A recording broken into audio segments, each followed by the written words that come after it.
Greetings, everyone. My name is Buck Business, and once again I'll be expanding my reviewing prowess over to another show both Kawaii Critic and I enjoy, and that show is RWBY. I'll be covering all of Volume 4, so what better way than to start with the premiere? We begin our descent by getting a look into the Grim, which appeared to come from large pools of blood. We follow up our villains, laying out what they have accomplished and what they plan to accomplish next.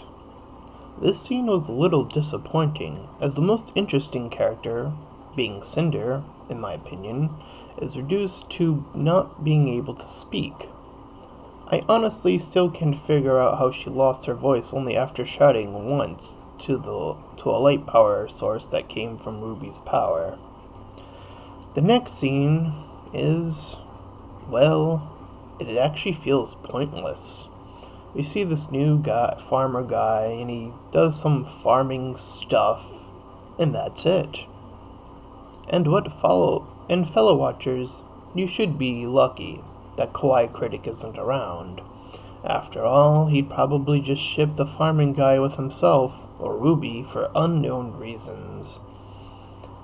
Anyways, this already takes up half of the episode, and then finally picks up with a fight with a creature that I'm still not sure is a Grim or not. This great fight ends with a cutaway, which makes me only ask one question. If RWBY was trying to become more serious, then why would you cut away like that? I mean, come on. You can be brave like the Walking Dead Season 7 premiere. But no, we get a weak ending to a pretty legit fight. We then see Jean and his company with RWBY, and we get some town world building. Then Jean displays and reminds the fans of a character I personally never really cared for all that much. And to be honest, his dialogue here is very telling. He claims that Pyrrha was a friend. So, to me, that implies that he never actually loved Pyrrha at all. This is the most shallow display I've seen from Jean, and it's shocking that most fans wouldn't point that out. He could have been just as vague and said, "It's from someone I care about deeply." Then, we as the audience would still connect that with Pyrrha while also implying that he had deeper feelings for her. This moment made me either want him to die or to become a villain later on, but I doubt either of those outcomes will actually happen.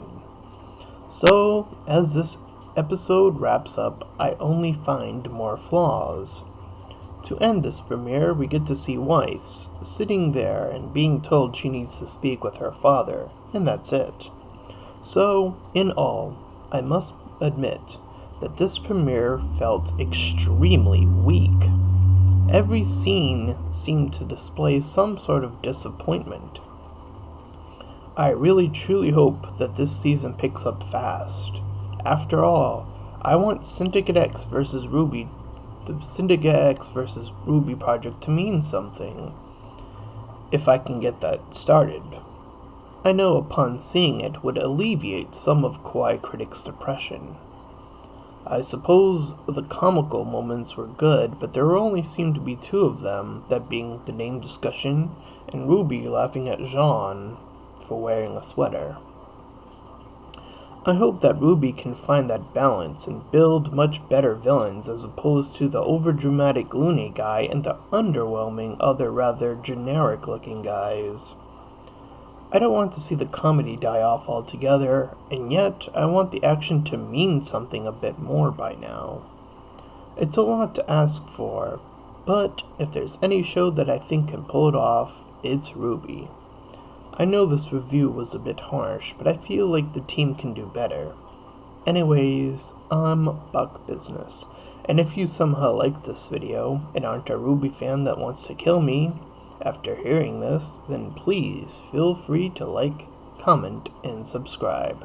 Until next time, farewell, everyone.